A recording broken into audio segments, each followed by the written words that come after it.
उन्हाळ्या दिवसामध्ये खाद्य देण्यासाठी पेरू, पालक, कोबी, टोमॅटो, पपई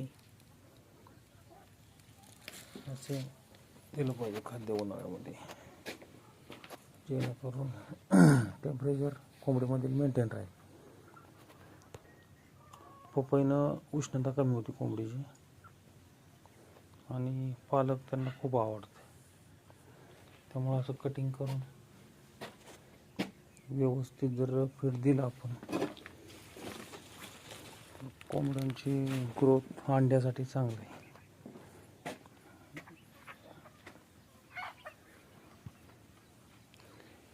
कोंबड्या फिरतात.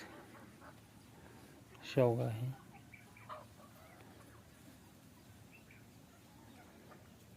बघा कोंबड्यांची क्वालिटी कशी आहे, प्युअर गावरान आहे.